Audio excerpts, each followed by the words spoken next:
Muy buenos días, mis queridos hermanos, hermanas, amigos y simpatizantes que nos siguen por nuestros canales, por nuestras redes sociales, los que nos siguen por YouTube en nuestro canal La Antorcha Profética. Sean muy bienvenidos. También los que nos siguen por nuestro canal de Facebook, La Verdad sobre el Fin. Sigan siendo también bienvenidos.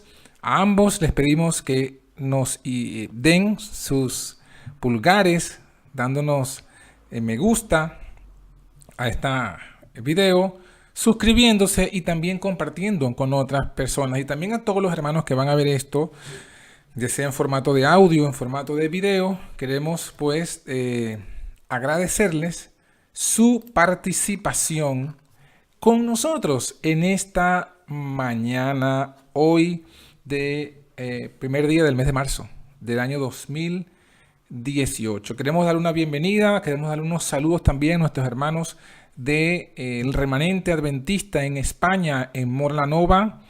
Saludos a nuestros hermanos también de Lleida, a nuestros queridos hermanos de Barcelona, de Cardedeu, también en nuestros hermanos que están en otros lugares, en Santander, en Salamanca, en Valencia y en otros lugares del mundo. Nuestros queridos hermanos que lo tenemos aquí en el corazón, los hermanos de Cuba, también nuestros queridísimos y apreciados hermanos de Venezuela, especialmente de Caracas, de Valencia, y saludo muy pero muy especial a los hermanos de Carúpano. También a los que nos siguen desde Colombia y otros lugares. Sean ustedes pues bienvenidos en esta mañana, en este estudio que vamos a comenzar hoy. Como lo dice aquí el título, nuestra continuación de la serie Revelaciones del Apocalipsis. Hoy nos corresponde estudiar la iglesia de Esmirna, hermanos, la segunda de las 7 iglesias del Apocalipsis. Y nos queda aquí la pregunta, ¿somos qué? ¿Esmirnianos o judaizantes? Esta es una pregunta fundamental que debemos hacernos todos los que somos cristianos y que estamos siguiendo el consejo de Jesús de mantener pues atentos nuestra lámpara estudiando las profecías. En este estudio de hoy vamos a abordar quiénes son los esmirnianos de ayer y los de hoy. Acuérdense que dijimos que las 7 iglesias tienen una contrapartida en el tiempo escatológico de hoy en el que estamos viviendo. También vamos a estudiar, fíjense, quién es la segunda ramera del Apocalipsis, de la cual deben huir aquellos que quieran ser parte de los 144,000. También vamos a estudiar la causa por la cual hemos de ser perseguidos y la promesa dada a todos los mártires. Este estudio debió haber salido en vivo y directo el miércoles 28 de febrero del 2018, es decir, anoche. Tuvimos problemas técnicos, ya ustedes lo saben, ya fuimos mencionados. Hoy estamos dando la grabación y lo colgaremos en nuestras redes para que lo puedan escuchar en diferido. La iglesia de Esmirna es lo que vamos a estudiar hoy, y antes de comenzar vamos a pedir la bendición de nuestro Padre para que nos pueda dirigir en este estudio. Así que les ruego, oremos. Querido Padre que moras en el alto cielo, gracias por esta oportunidad que nos das de estudiar tu palabra. Gracias por la oportunidad que nos das de estudiar específicamente el libro del Apocalipsis. Nos has dado sabiduría y entendimiento y queremos ahora, Señor, que todos podamos ser edificados en este estudio. Bendícenos y que podamos comprender el mensaje que tú tienes para nosotros hoy a través de este estudio. Te lo pedimos juntamente con el perdón de nuestros pecados y con la bendición hacia todos los hermanos que hemos mencionado y los que no hemos mencionado, pero que también se van a ir agregando a este movimiento. Te lo pedimos todo en el nombre de Jesús. Amén. Pues sí, una vez más, a los hermanos, bienvenidos, bendiciones. Y comencemos pues con el estudio para la iglesia de Esmirna. Vamos a hacer el estudio primero con lo que nos presenta la Biblia. Vamos a leer lo que nos dice la Biblia. Y luego vamos a pasar a explicar cada uno de los puntos en cuestión. La iglesia de Esmirna, lo tenemos allí. Escribe Apocalipsis 2:8, a los que nos están siguiendo en audio. Apocalipsis capítulo 2, versículo 8 dice: escribe al ángel de la iglesia en Esmirna, el primero y el postrero, que fue muerto y vivió, dice estas cosas. Yo sé tus obras, y tu tribulación y tu pobreza, aunque eres rico, y la blasfemia de los que se dicen ser judíos y no lo son, mas son sinagoga de Satanás. Eso es lo que Jesucristo nos advierte a la iglesia de Esmirna. Luego en el versículo 10 Jesús dice: no tengas ningún temor de las cosas que has de padecer. He aquí el diablo ha de enviar a algunos de vosotros a la cárcel. ¿Para qué? Para que seáis probados. Para que seáis probados. Y tendréis tribulación de 10 días. Sé fiel, dice el Señor Jesucristo, sé fiel hasta la muerte, y yo te daré la corona de la vida. El que tiene oído, dice el versículo 11, el que tiene oído, oiga lo que el Espíritu dice, no solamente a la iglesia de Esmirna, sino lo que el Espíritu dice a las iglesias. El que venciere no recibirá daño de la muerte segunda. Entonces ahí encontramos todo este tremendo y maravilloso mensaje que da el Señor Jesucristo a la iglesia, a las iglesias, con referencia a una actitud particular, la actitud de la persecución. Vamos ahora entonces a ver el estudio, cada una de los versículos en cuestión. Vamos a ir entonces explicándolo según la misma Biblia y según algunos pensamientos inspirados del Espíritu que Dios da, del Espíritu de profecía. Vamos a ver entonces allí la iglesia de Esmirna. La iglesia de Esmirna, en su presentación, escribe el ángel de la iglesia en Esmirna, el primero y el postrero que fue muerto, dice estas cosas. Comenzamos entonces a darnos cuenta que cuando dice escribe al ángel de la iglesia, es un mensaje que Dios está enviando al anciano, al líder de la iglesia. Acuérdense que el Señor ha dicho: tal el sacerdote, así es el pueblo. Tal el líder, así son los que le siguen. Entonces, el mensaje que Dios envía, lo envía primeramente al anciano, al ángel, al anciano, al líder de la iglesia, para que él reciba el mensaje y pueda, como Juan, enviarlo al resto de la iglesia. Es el orden que Dios tiene, el orden evangélico, y el orden en el cual él da sus mensajes. El mensaje va al ángel. ¿De cuál iglesia? De la iglesia de Esmirna. Esmirna tiene algunos significados. El nombre, acuérdense que en la Biblia los nombres tienen significado. Y dice aquí que se ha sugerido que el nombre Esmirna proviene de la antigua palabra griega para mirra, que es Esmirna. Aquí tenemos la palabra griega para la palabra en español mirra. Mirra era la principal exportación de esta ciudad de Esmirna. Y la mirra fue una de las ofrendas que dieron los magos de Oriente a Jesucristo: oro, incienso y mirra. Y mirra era lo que se usaba como una canela, o sea, como un polvo aromático, y lo usaban en el santuario, en el altar, el incienso en el incensario. De esta forma, esta iglesia, el nombre de esta iglesia nos sugiere que sería pues una ofrenda. Esta iglesia sería una ofrenda en olor fragante a Dios. Sería su obra, su vida, su sacrificio sería de olor fragante a Dios. Como ya antes en otros versículos lo había dicho el apóstol Pablo. El apóstol Pablo había dicho que nuestra vida, la vida del cristiano, es sabor de vida, es olor de vida para vida y olor de muerte para otros. Esta iglesia representa entonces en su primera aplicación a los cristianos perseguidos del segundo y del tercer siglo de la era cristiana. Ya han muerto todos los apóstoles, ya la iglesia apostólica ha dado paso ahora a la época de las persecuciones, y por eso, como tenemos aquí en el título de aquí arriba, ¿verdad? Aquí, en el título de aquí, dice Esmirna, y luego si ustedes siguen yendo, después habla de la fecha de esta iglesia, va desde el año 100 después de Cristo hasta el 313 después de Cristo. En su aplicación escatológica, esta iglesia representa a los cristianos que serán perseguidos en el último tiempo, a los mártires.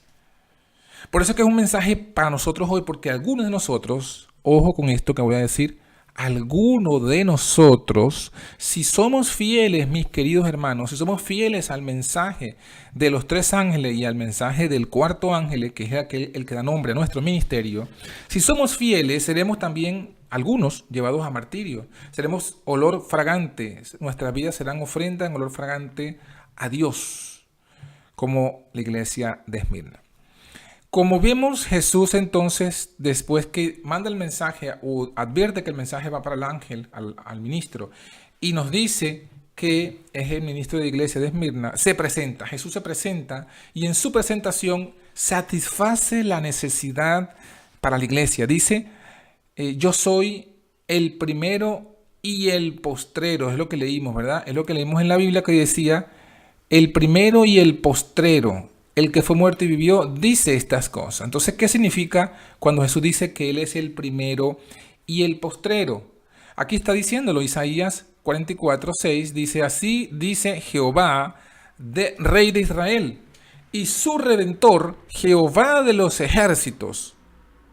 O sea, están mandando aquí en Isaías 44:2, Jehová el Rey y Jehová el de su Redentor. ¿Y cuál es Jehová? El Redentor es Jehová de los ejércitos. Está Jehová el Rey de Israel y está Jehová de los ejércitos. Está el Padre, aquí tenemos el Padre, ¿verdad? Y aquí tenemos, vamos a ver, y aquí tenemos en Jehová de los ejércitos, tenemos el Hijo Jesucristo.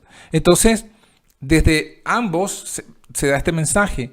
Jesucristo es quien da el mensaje y dice, yo el primero y yo el postrero, y fuera de mí no hay Dios.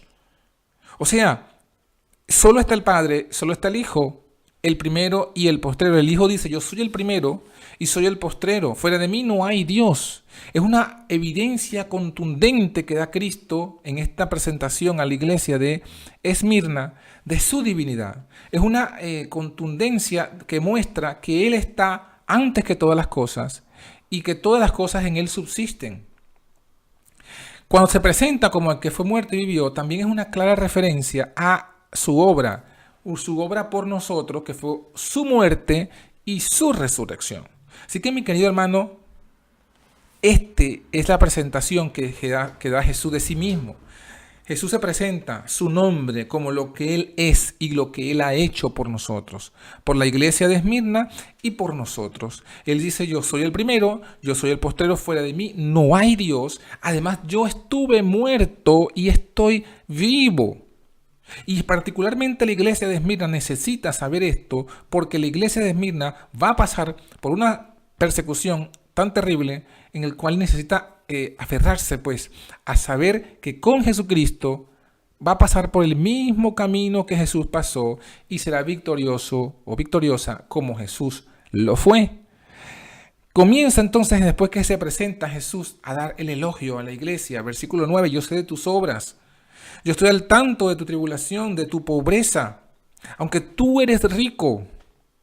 Yo sé de tus obras, yo sé de tu trabajo, yo sé de tu angustia, tu pobreza. Y esto, miren, a mí particularmente me toca en el corazón porque nosotros, pues, que somos llamados a predicar el mensaje, participamos constantemente, como dice el apóstol Pablo, de la tribulación, de la pobreza, inclusive de lo otro que menciona aquí, dice de la blasfemia, de aquellos que se dicen ser judíos y no lo son, sino que son sinagoga de Satanás. Miren, y vamos a ir viendo esto de forma repetitiva. Como lo vimos en la iglesia de Éfeso, lo vemos ahora en la iglesia de Esmirna. Hay un combate, hay una lucha entre, por ejemplo, en el caso de Éfeso vimos entre la iglesia de Cristo, que son los de Éfeso, y la iglesia de los Nicolaitas, que querían falsificar el mensaje, que se oponían a los de Éfeso. Y hay una lucha y una constante batalla. De igual forma lo vemos aquí. Ahora aquí la batalla es entre los que son de Esmirna, los esmirnianos, y los falsos judíos, los judaizantes, los que se dicen ser judíos, pero no lo son, sino que realmente es sinagoga de Satanás. Esa es la batalla, esa es la lucha. Por un lado, los de Esmirna, los perseguidos, los bajo tribulación, en pobreza, atacados por otros que se dicen ser judíos. Están los otros del otro lado, los que se dicen ser judíos y no lo son, y blasfeman al remanente. Blasfeman al pueblo de Dios, blasfeman a sus líderes, blasfeman a sus dirigentes, blasfeman el mensaje, blasfeman de nuestro Dios. Porque a la verdad, ellos tienen otro Dios. La Biblia aquí nos está diciendo, el Señor Jesús nos está descubriendo y nos dice, ellos realmente son, lo que son es sinagoga de Satanás. Así de duro es el Señor Jesucristo.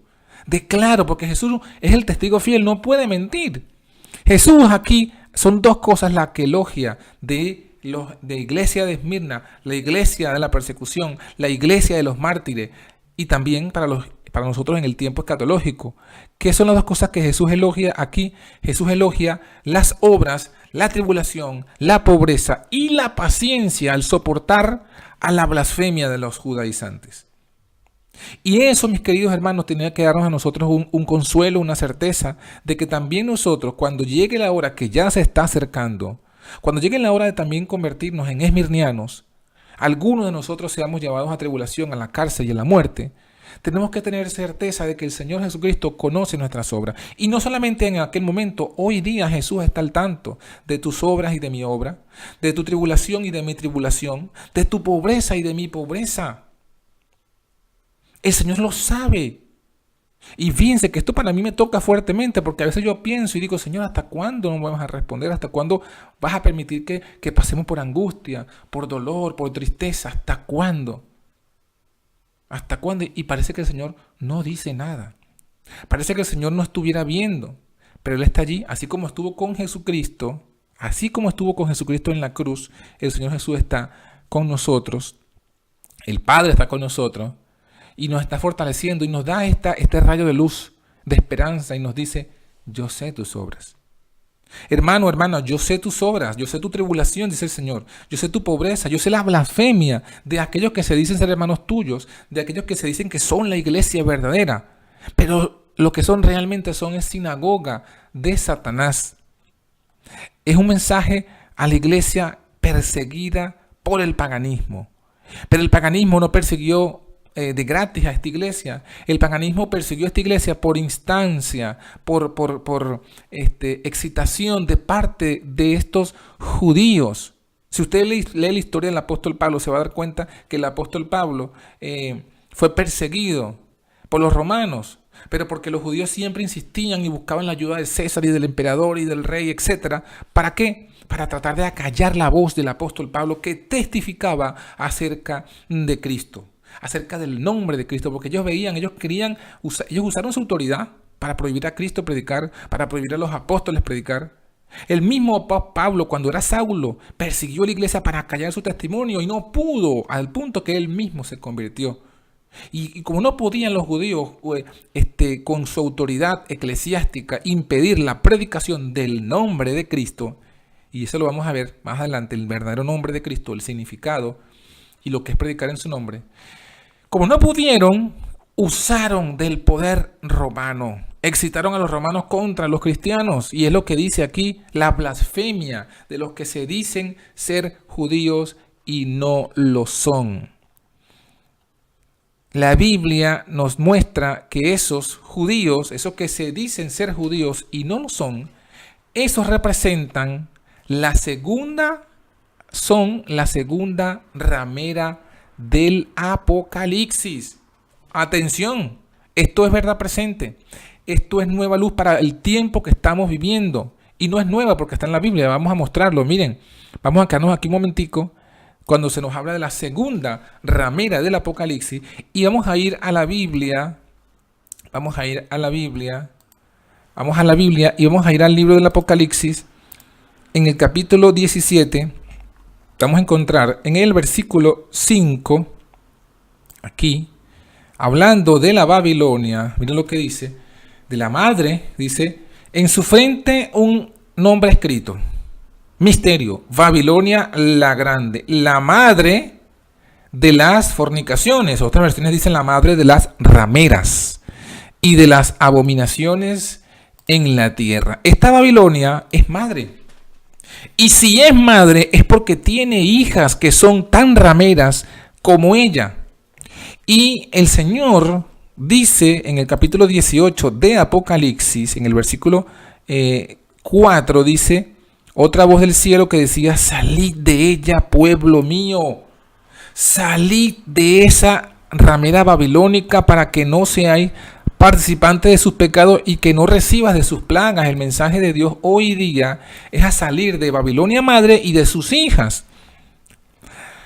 Pero Apocalipsis nos dice esto y nos dice que para poder ser 144,000, mira lo que dice, para poder ser un 144,000, ¿qué se nos dice?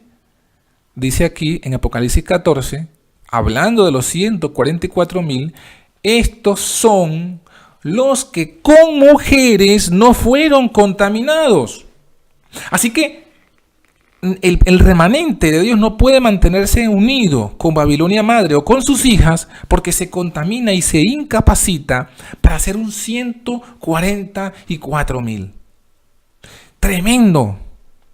Pero Apocalipsis nos habla de que hay una madre y varias hijas. ¿No? Apocalipsis no dice cuántas hijas son. Pero cuando nosotros vamos al libro de Isaías, en el capítulo 4, en el verso 1, ahí mismo nos dice que cuántas son estas rameras del Apocalipsis. Dice: echarán mano de un hombre. ¿Cuántas mujeres? Dice su Biblia, dice 7 mujeres. Acordémonos que en la profecía apocalíptica, las mujeres representan a las iglesias. Echarán mano de un hombre 7 iglesias en aquel tiempo. ¿Quién es este hombre? Este hombre representa a Jesucristo. Vamos a leerlo para que lo veamos en el contexto. Echarán mano de este hombre, de Jesucristo, 7 iglesias en aquel tiempo, diciendo, y aquí está el pensamiento de estas 7 rameras del Apocalipsis: nosotras comeremos de nuestro pan. Qué osado. Nosotras comeremos de nuestro pan, nuestra propia doctrina. Nos vestiremos de nuestras ropas, nuestra propia justicia. ¿Qué es lo que entonces quieren de Cristo? Si no quieren pan y no quieren ropa, ¿qué es lo que quieren? Aquí lo dice más adelante, ahí mismo lo dice: solamente sea llamado tu nombre sobre nosotras. En tu nombre hicimos milagro. En tu nombre echamos fuera demonios. En tu nombre resucitamos muertos. Queremos solamente es tu nombre. No queremos tu pan porque tenemos nuestro pan. No queremos tu justicia porque tenemos nuestra propia ropa de justicia. Solamente queremos tu nombre para que nuestro oprobio sea quitado. Para que la gente no diga estas son iglesias paganas. No, la gente diga son cristianas. Son 7 rameras cristianas. Las 7 Babilonias son 7 iglesias cristianas rameras. Una es la madre de las rameras cristianas, y las otras son hijas de estas cristianas, pero son 6 más, son 7 en total. 7 rameras del Apocalipsis. ¿Y dónde encontramos las 7 mujeres del Apocalipsis? Las 7 iglesias del Apocalipsis, las que estamos estudiando en Apocalipsis capítulo 2 y 3. Y en cada iglesia hay un desafío. Hay un grupo de personas que se le opone. La primera ramera del Apocalipsis es la que se opuso a la iglesia de Éfeso. ¿Y quiénes son los que se opusieron a la iglesia de Éfeso? Aquí lo dice la palabra. ¿Quiénes son la iglesia de los Nicolaitas? Es la primera ramera del Apocalipsis. Y la segunda ramera del Apocalipsis es la iglesia de Esmirna y representa a la blasfemia de los que se dicen ser judíos y no lo son. Ellos son la segunda ramera del Apocalipsis. Si nos contaminamos con los nicolaitas, si nos contaminamos con los falsos judíos, con la sinagoga de Satanás, no podremos ser 144,000. No podremos estar entre ese grupo, que son los únicos que en el último tiempo alcanzarán la salvación, porque son los que alcanzarán el sello de Dios, y eso lo vamos a ir viendo en el Apocalipsis. Pero lo que tenemos que darnos cuenta es que el Señor nos advierte contra esta blasfemia, la blasfemia de los que se dicen ser judíos y no lo son. Vamos otra vez a continuar en el estudio, y ya sabemos entonces que esas 7 rameras, la segunda de esas 7 rameras son los que es la sinagoga de Satanás, los que se dicen ser judíos y no lo son. ¿Quiénes son estos? ¿Quiénes son estos falsos judíos? Vamos a ir ahora otra vez al libro de Romanos, ¿verdad? Al capítulo 2, en el verso 17 vamos a encontrar entonces allí a quién se refiere con esos que se dicen ser judíos y que no lo son. Y aquí tú tienes el sobrenombre de judío. Sobrenombre, te llamas judío, pues tienes el sobrenombre de judío. Estás reposado en la ley y te glorías en Dios. Sabes su voluntad y apruebas lo mejor, instruido por la ley. Confías que eres guía de los ciegos, que eres luz de los que están en tinieblas, que eres enseñador de los que no saben, que eres maestro de niños, que tienes la forma de la ciencia y de la verdad en la ley. Tú pues, pregunta Jesús, aquí el apóstol Pablo, inspirado por Jesús, tú pues que enseñas a otro, ¿no te enseñas a ti mismo? Tú que predicas que no se ha de hurtar, ¿hurtas? ¿Tú que dices que no se ha de adulterar, adulteras? ¿Tú que abominas de los ídolos, cometes sacrilegio? En conclusión, tú que te jactas de la ley, que predicas la ley, con infracción de la ley, deshonras a Dios. Porque el nombre de Dios es blasfemado en causa de vosotros entre los gentiles, como está escrito. Fíjense que esta es una tremenda reprensión del apóstol Pablo a los judíos. A los judíos que se llamaban como judíos, que se decían ser judíos, pero que no lo eran. ¿Por qué? Porque ya vemos que dice el apóstol, lo primero que hacía era que predicaban algo y no lo cumplían. Jesús mismo lo dijo, colocan cargas pesadas y difíciles de llevar y ni con un dedo ellos quieren moverlas. Porque la circuncisión en la verdad aprovecha, dice aquí el apóstol en el versículo 25, si aguardares la ley. Pero si eres rebelde a la ley, tu circuncisión es hecha incircuncisión. La circuncisión forma parte de lo que se conoce como la ley ceremonial. La ley, como dice Colosenses y Efesios, la ley en orden a ritos, la ley ritual, la ley de Moisés. Bueno, la ley de Moisés abarca la ley ritual, abarca la ley civil, abarca la ley moral también, varias cosas.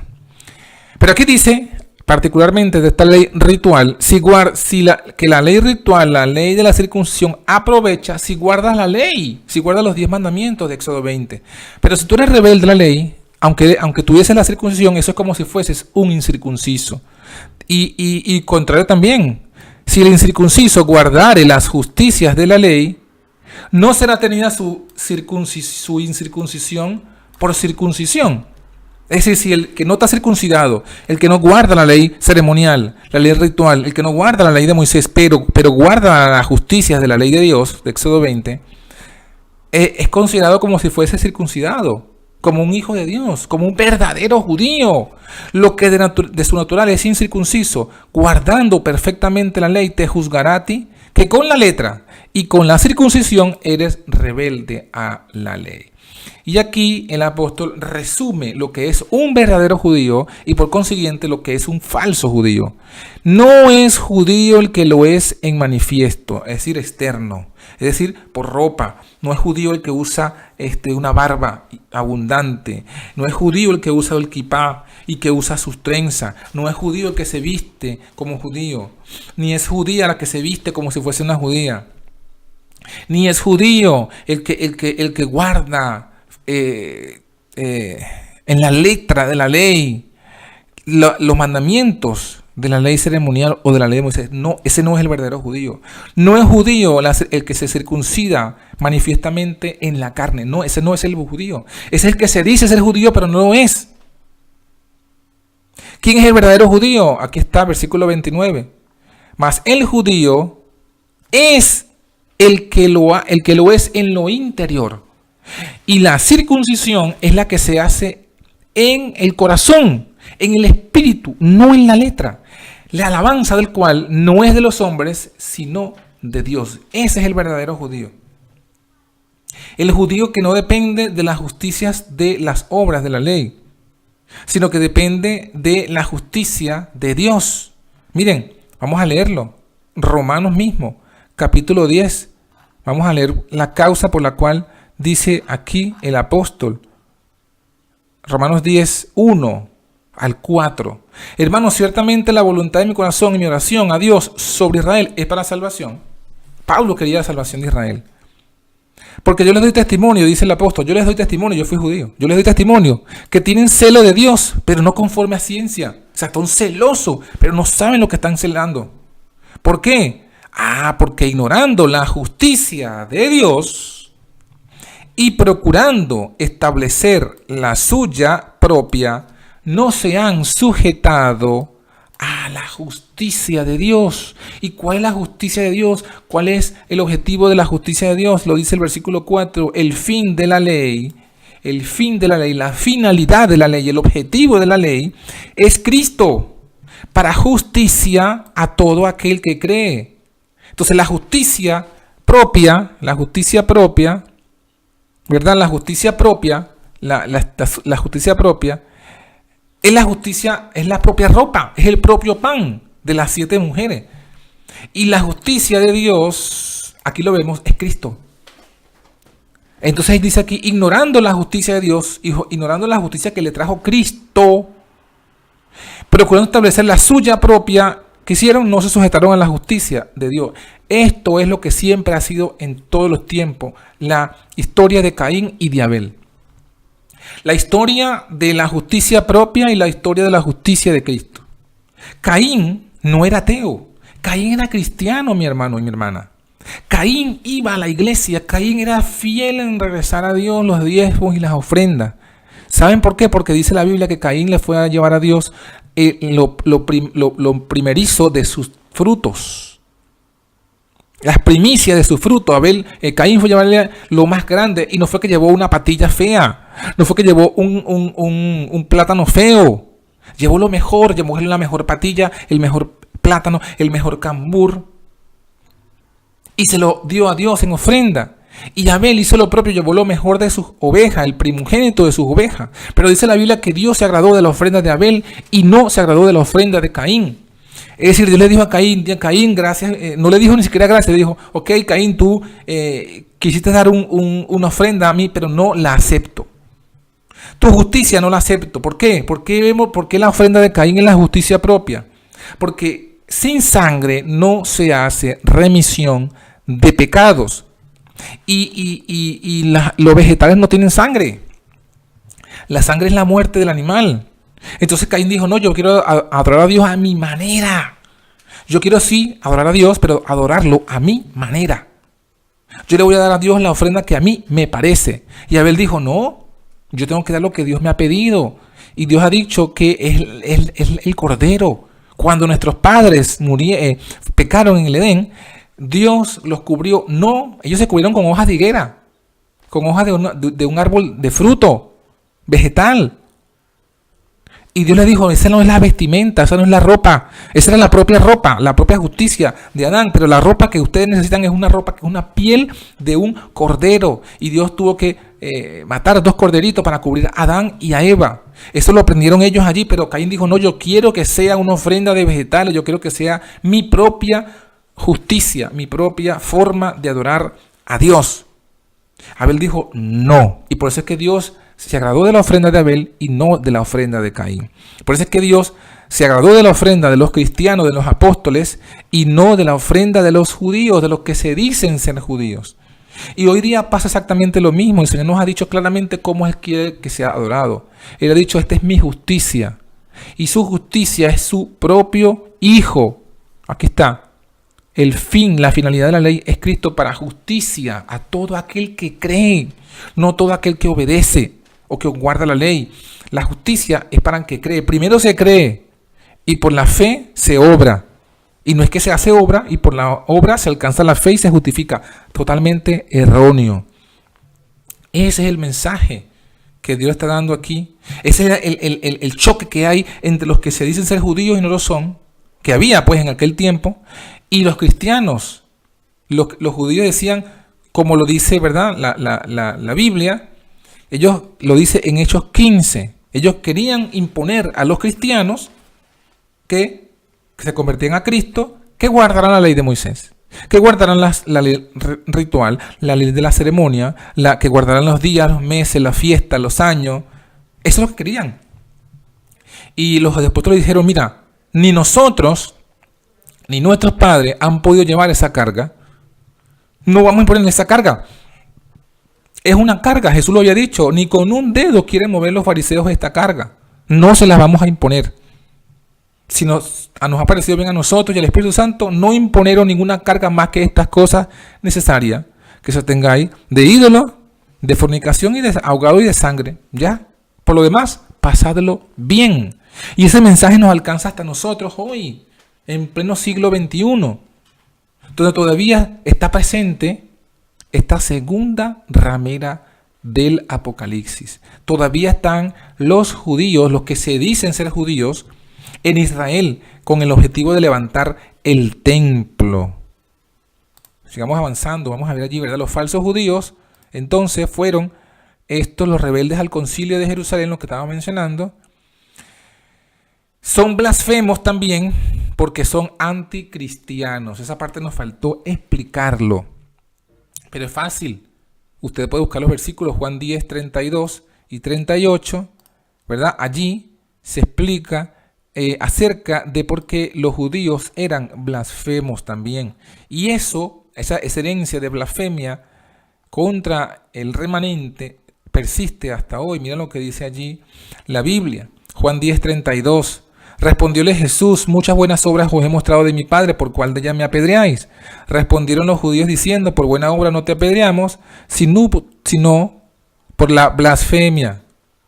Porque tú, siendo hombre, te haces Dios. Ellos acusaron a Jesús de blasfemia cuando la blasfemia era la de ellos. Porque Jesús, ¿quién era? Dios con nosotros.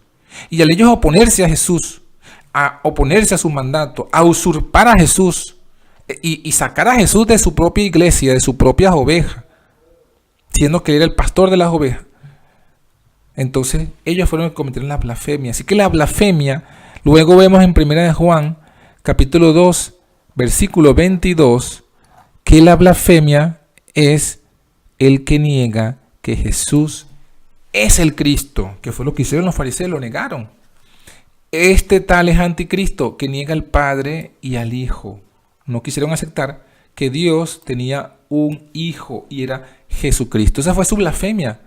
Y eso, como decíamos, eso es lo que persiste hasta el día de hoy. Eso es lo que persiste hasta el día de hoy.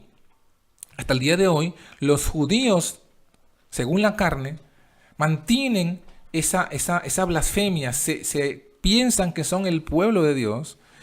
Piensan que el Mesías no era Jesucristo, sino que Jesucristo era un blasfemo, y siguen dependiendo de las obras de la ley de Moisés y de la ley de los 10 mandamientos también, para la salvación. Y dice aquí el Señor que el que piensa así, es uno de los que se dice ser judíos y no lo son. Y son los que van a perseguir al remanente. Así como los falsos judíos instigaron a los romanos a perseguir a Pablo y a los apóstoles y a todos los cristianos, de igual forma estos falsos judíos que todavía están vivos, esta iglesia de los judíos, con esas ideas que están vivos, son los que van a instigar pues la persecución contra el remanente. Miren este pensamiento interesante. Satanás tiene una confederación, su propia iglesia. Cristo la llama la sinagoga de Satanás porque sus miembros son hijos del pecado. Los miembros de la iglesia de Satanás han estado constantemente trabajando para desechar la ley divina y confundir la distinción entre el bien y el mal. Usted dirá, pero ¿cómo los judíos, si no están celosos de la ley, van a trabajar para desechar la ley divina? Bueno, ya lo habíamos visto. Jesús lo dijo. Ustedes, por vuestra tradición, quebrantan la ley de Dios. Ellos, por la tradición de los ancianos, de los rabinos y de todos sus líderes, ellos echaban por tierra lo que estaba claramente expreso en los 10 mandamientos. Y de igual forma sigue estando ese mismo espíritu hoy. Los mandamientos son muy claros. ¿Y ellos qué? Han rechazado los mandamientos, los están quebrantando, los están modificando, simplemente por su propia, para mantener sus tradiciones. Satanás está trabajando con gran poder entre los hijos de la desobediencia y por medio de ellos para exaltar la tradición y la apostasía como verdad y lealtad. Y en este tiempo el poder de su inspiración satánica está moviendo los instrumentos vivientes para llevar a efecto la gran rebelión contra Dios que comenzó en el cielo. Así que, mis queridos hermanos, vemos aquí con claridad meridiana quiénes son la segunda ramera del Apocalipsis, y son los judíos. Son los judíos claramente, con todas sus teologías judaicas que se presentan en las iglesias cristianas y que tratan de seducir a los cristianos. Eso lo vamos a ver más adelante cuando veamos la iglesia de Filadelfia, porque se repite en otra perspectiva estos falsos judíos. La iglesia de Esmirna no tiene reprensión. Cuando hablamos de la iglesia de Éfeso decía, pero tengo contra ti que has dejado tu primer amor. Pero la iglesia de Esmirna no tiene reprensión.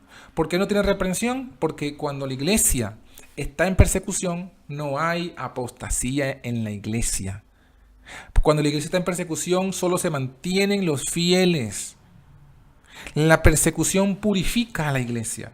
La persecución purifica al creyente. Por eso es que el Señor permite que nosotros pasemos por el fuego de la prueba.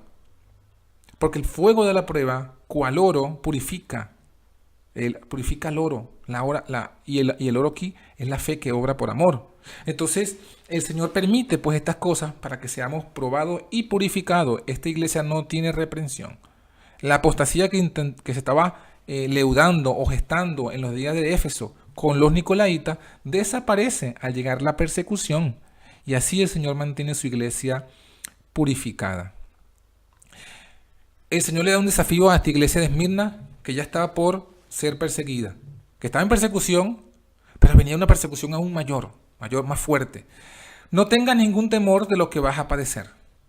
He aquí el diablo ha de enviar a algunos de vosotros a la cárcel para que seáis probados, y tendréis tribulación por 10 días. El diablo ha enviado a alguno de vosotros a la cárcel. Esto me recuerda a mí, hermanos, a lo que Jesús le dijo a Pedro antes de ser entregado. Le dijo, el diablo ha pedido, Pedro, para zarandearos como a trigo, pero yo he rogado por ti para que tu fe no falte. Velad y orad, le dijo Jesús. Pedro se ofendió y dijo, no, Señor, aunque todos estos te negaren, yo permaneceré contigo. Yo no te negaré. Y fue el primero, porque Jesús le dijo, mira, aunque antes que el gallo cante 3 veces, antes que el gallo cante tú me habrás negado 3 veces. Y así ocurrió, porque Pedro en su orgullo no entendió que lo que Jesús les dijo era la palabra de Dios. Iba a ser así, y él debía velar y orar. Pero él, en lugar de velar y orar, se ofendió y se mantuvo de forma presumida, diciendo que no iba a hacer eso, y fue lo primero que hizo. De igual forma Dios nos dice a nosotros. Dios les dijo a los de Esmirna, no tengas ningún temor en lo que va a padecer. Yo te advierto, el diablo va a echar a algunos de vosotros a la cárcel, porque yo quiero que seáis probados. Tendréis tribulación por 10 días, pero ¿sabes qué? No temas. Y así de igual forma hoy Dios nos ha advertido de lo que viene, de que Esmirna va a revivir esa persecución, de que la situación que experimentó Esmirna va a volver en el tiempo, de que los falsos judíos van a volver y están volviendo. Y han vuelto. Los primeros aliados de la gran Babilonia, de la madre, son los judíos. Así que tenemos ya la iglesia de los nicolaitas, que representa a todos aquellos que, por medio de la doctrina de la gracia, predican un libertinaje, que no hay que guardar la ley. Y eso representa a los que se llaman a sí mismos evangélicos libres. La primera ramera del Apocalipsis es la evangélicos libres, la doctrina del liberalismo. La segunda ramera, los falsos judíos, que también están aliados con la gran ramera. Y no tengamos temor de lo que vamos a padecer. Dice aquí, Dios le dijo a Esmirna, tendréis tribulación por 10 días. Esa tribulación que tuvieron fue desde el 303 al 313. El espíritu con el que muchos cristianos profesos aceptaron la muerte e incluso provocaron innecesariamente la enemistad del gobierno, probablemente tuvo mucho que ver con este pasaje. Y en el 303, después de la era cristiana, el edicto de persecución por el emperador Diocleciano y su asistente Galerio. Esto se cumplió entonces bajo estos emperadores y asistentes. El edicto fue universal en su espíritu y fue impuesto con mayor o menor intensidad durante 10 años. Esto fue escrito por Stephen N. Haskell, 1905, la historia del vidente de Patmos, página 51, un pionero de la iglesia adventista. ¿Qué ocurre en el 313 que finaliza Esmirna? Bueno, ahí entra el edicto de tolerancia de Milán Y eso va a ser parte del estudio de la próxima iglesia, la iglesia de Pérgamo. Así que se cumplió la profecía hasta con exactitud, día por año. Del 303 al 313 son 10 años. 10 años de persecución, 10 días proféticos, 10 años de persecución. Durante el emperador Diocleciano, la iglesia fue perseguida. Ya Dios le había advertido, no tengas temor. Y Jesús concluye este mensaje con la promesa. La promesa, sé fiel hasta la muerte, y yo te daré la corona de la vida. El que tiene oído, oiga lo que el Espíritu dice, no solamente a esta iglesia, sino a las iglesias. Es un mensaje vigente hoy. El que venciere no recibirá daño de la segunda muerte. Así que mi querido hermano y hermana, mi querido amigo o amiga que me escucha, el Señor nos ha advertido en su profecía. Lo dijo a Esmirna, se cumplió como se lo advirtió. Le dio la solución a mantenerse aferrado. Le dio la promesa, mantente fiel hasta la muerte, yo te daré tu corona de vida. Le dio esa promesa. Y lo mismo nos la da a nosotros hoy.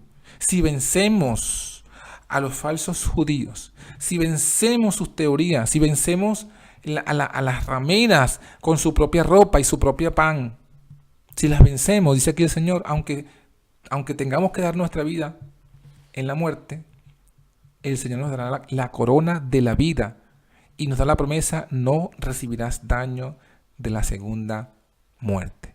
Y yo les preguntaría, hermano, ¿quiénes de los que están escuchando quieren ser fieles hasta que venga, hasta la muerte? Yo quiero ser fiel. Quiero que el Señor me dé esa fidelidad y espero que tú también. Y si es así, hermano, unámonos en oración para que el Señor entonces nos dé esa fidelidad. Padre que estás en el alto cielo, gracias por tu palabra, gracias por escucharnos y te pedimos en esta hora que tú nos des la fortaleza y la fidelidad para cuando llegue la hora de la prueba podamos resistir. Para que desde ya estemos velando, atentos y fieles a tu verdad y no nos flaqueemos por las pruebas. Bendice a todos los que están escuchando y a todos los que han tomado esa decisión de ser fieles hasta la muerte. Gracias por escucharnos, te lo pedimos en el nombre de Jesús. Amén. Que el Señor les bendiga. Nos vemos la próxima semana en su serie Revelaciones del Apocalipsis y la próxima estudio será la iglesia de Esmirna.